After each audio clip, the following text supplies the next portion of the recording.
militants de l'UFTG.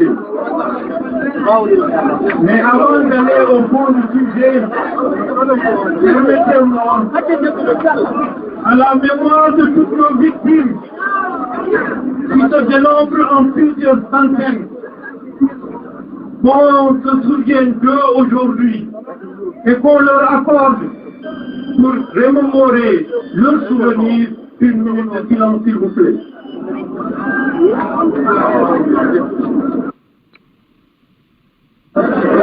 Mais avant d'aller au fond du sujet, permettez-moi, à la mémoire de toutes nos victimes, qui se dénombrent en plusieurs centaines, qu'on se souvienne d'eux aujourd'hui et qu'on leur accorde, pour remémorer leurs souvenirs, une minute de silence, s'il vous plaît. Le 22 janvier 2007, Talhabou, qui est ici, était parmi ceux qui sont arrivés les premiers au pont Tombeau le 22 janvier 2007. On a dénombré plusieurs centaines de victimes dans les rangs des jeunes de l'axe Hamdallah Bambeto Koza Cimenterie. On était ensemble également lorsque nous avons accueilli ici, le 18 novembre 2007, El Selou pour en faire le président de l'UFTG et que le doyen Mamadou devienne président de l'UFTG. On était ensemble encore pour se battre, pour qu'il y ait la démocratie dans ce pays en s'opposant et en résistant au CNDD de Dadis Camara au mois d'août 2009, où nous avons demandé contre vent et marée que les militants de l'UFTG accueillent un brillant porté à El Selou lorsqu'il est revenu de Dakar, alors que le junte militaire s'opposait à ce que les démocrates puissent s'organiser. On était ensemble encore pour organiser la manifestation du 28 septembre 2009. Combien de morts avons-nous eu ce jour-là? Personne ne peut le dire. Combien de victimes, combien de blessés, physiquement, dans l'esprit, dans la chair? On ne peut pas le dire. On était ensemble à ce combat. On était ensemble. On était ensemble lorsqu'il a fallu se battre pour qu'il y ait des élections démocratiques. Contre vent et marée, nous nous sommes opposés à beaucoup de force pour que la démocratie et les élections puissent se faire correctement. On n'a pas réussi. Donc, pour plusieurs combats de l'UFTG qui vont au-delà de l'UFTG pour la démocratie dans ce pays, on était ensemble et on était devant pour cette lutte. Aujourd'hui, après 4 années et demie d'exil, j'ai beaucoup vu, j'ai beaucoup entendu, j'ai beaucoup appris, j'ai beaucoup vu de reniement d'amitié, j'ai beaucoup vu de traîtrise, j'ai beaucoup vu des personnes que j'estimais me tourner le dos. Ce n'est pas important parce que si ça ne concerne que moi, ce n'était pas grave. Ce qui est le plus important, c'est l'avenir de la démocratie dans ce pays. Et l'avenir de la démocratie durant ces 4 années et demie, je n'ai pas manqué d'alerter, de dire que tel chemin ne correspond pas à notre intérêt, à l'intérêt de la cause. On ne m'a pas écouté. T'as raison. Aujourd'hui, pour les élections de 2015, j'ai dit et j'ai répété, et je salue l'ensemble des militants de l'UFTG et l'ensemble des communautés nationales de la Guinée et tout le peuple de Guinée d'avoir refusé qu'il y ait une crise post-électorale sanglante au lendemain du 11 octobre 2015. Parce que il faut que la politique soit réhabilitée. La politique, c'est quoi? C'est l'intérêt des populations. C'est l'intérêt national. Ce n'est pas seulement une ambition personnelle. Une ambition personnelle au-dessus de l'intérêt national, ça devient du cynisme, ça devient une dictature. Et dans ce combat, comme lors de ma future jeunesse, en créant l'OGDH, nous nous battons pour qu'il y ait une réelle démocratie.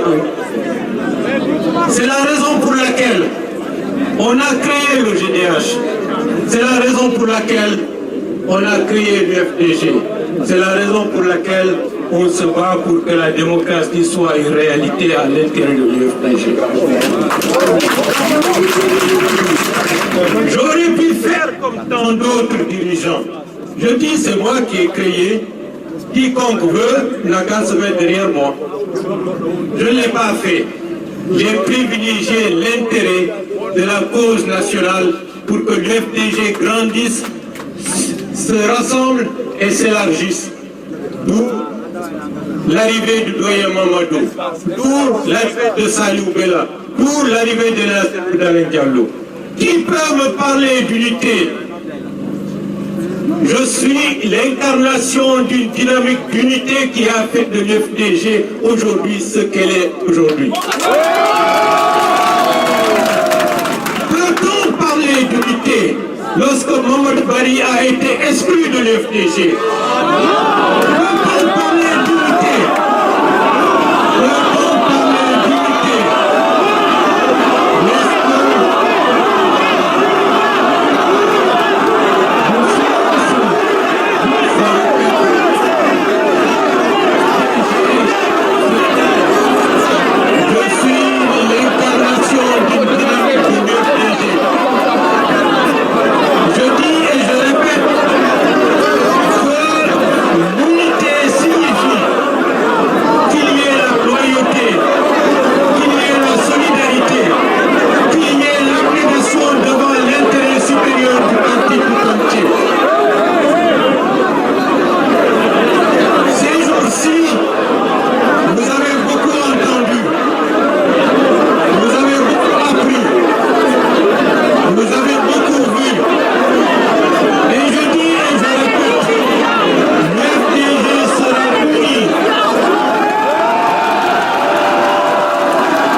Ceux qui racontent des mensonges, ceux qui racontent du n'importe quoi contre un ou des dirigeants de l'UFDG vont dans le sens de la désunion de l'UFDG. Ce sont les ennemis de l'UFDG. Dans ce cas, notre avenir c'est l'UFDG. Nous battons pour que l'UFDG soit conforme à nos valeurs et à notre espérance. Et je vous dis que je me battrai corps et âme dans ce sens et nous prendrons toutes les dispositions pour qu'en soit ainsi. Je vous remercie du parti. qui se sont mobilisés pour répondre à l'appel de la direction nationale du parti pour accueillir Bahouri soit à l'aéroport, soit au siège. La démonstration de force que nous venons de faire ce matin montre encore une fois, s'il en était besoin, que l'FDG est une grande force. J'ose espérer qu'on puisse transcender les petites contradictions qui existent au sein du parti pour faire face aux défis dont certains ont été rappelés par M. Bahouri.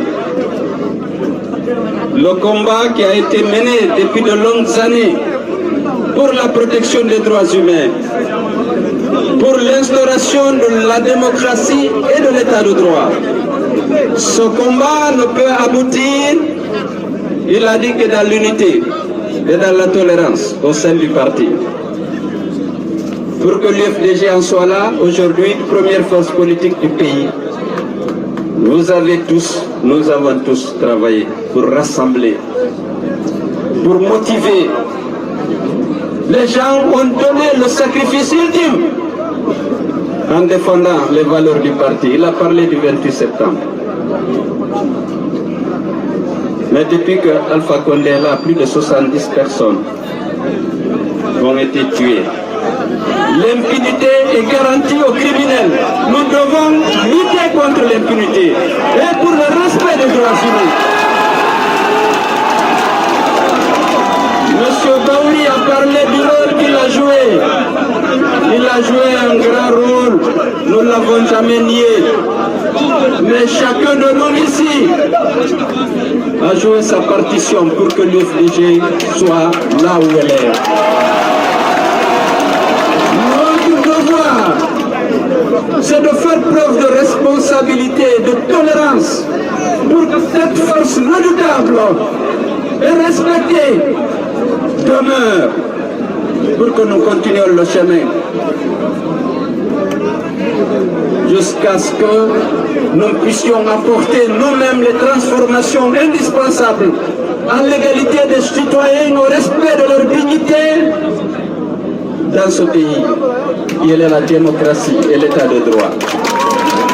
Il y a des frustrations partout. L'intérêt de la nation et l'intérêt de l'UFDG commandent à ce qu'on taise ce qui nous divise et qu'on exalte ce qui nous unit. Pour aller de l'avant, qu'on fasse preuve de tolérance.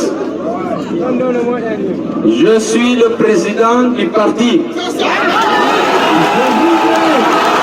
Je voudrais inviter, s'il vous plaît,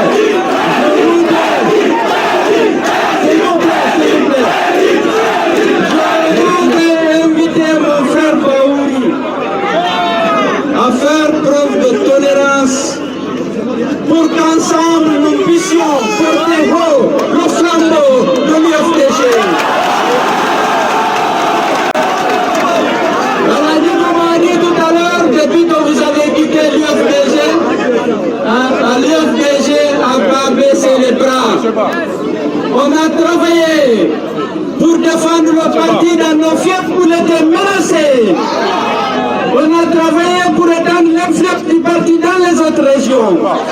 On a travaillé pour obtenir que les conditions d'une élection transparente soient réunies à l'occasion des législatives et de la présidentielle. On ne l'a pas obtenu. Qu'est-ce qu'il faut faire pour qu'il y ait des élections transparentes? Et c'est en restant unis, en étant tolérants les uns vis-à-vis des autres, en reconstruisant la confiance entre nous et en chassant la méfiance.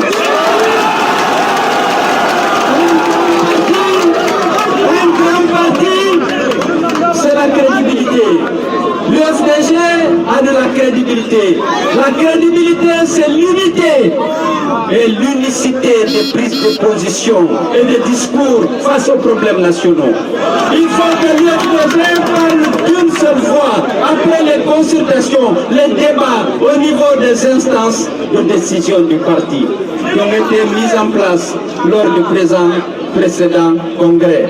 Il ne faut pas qu'il y ait deux discours au niveau de l'FDG. Il faut qu'il y ait le débat pour harmoniser le discours qui doit sortir. Il y a des différences de point de vue. Certains d'entre vous, y compris Baou, ne voulaient pas qu'on aille aux élections. Certains voulaient, il y a eu le débat à tous les niveaux. Aussi bien pour les législatives que pour les présidentielles. Pour les législatives, on a même interrogé les fédérations de l'extérieur, pour une fois. Donc le débat sera ouvert.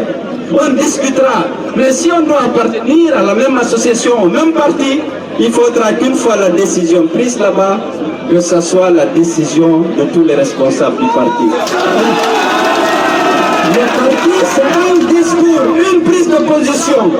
Sinon, c'est l'éclatement du parti et je ne pense pas qu'on puisse sacrifier tous les efforts que lui, moi et tant d'autres et vous-même avez fournis pour que l'UFDG soit la première force politique du pays.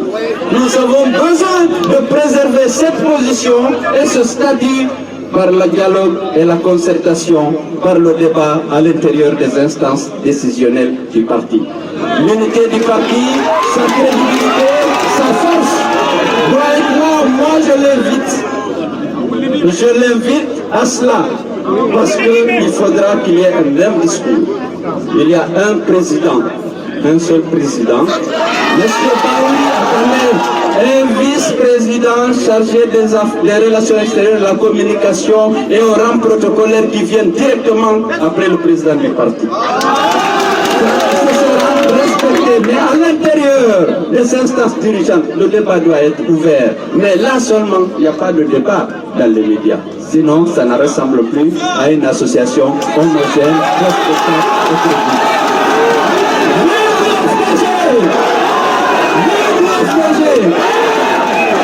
Nous allons, je l'espère, vous tous ceux qui sont ici, il faut que chacun dise que, s'il vous plaît, le statut d'être pro-Selou, pro-Baouri, il faut être pro-UFDG. Parce qu'aujourd'hui, nous sommes l'espoir de beaucoup de Guinéens qui ne sont pas seulement à l'UFDG. Nous devons être dignes de cette confiance et travailler pour faire de notre parti le parti du changement véritable dans notre pays. Je vous remercie pour votre patience.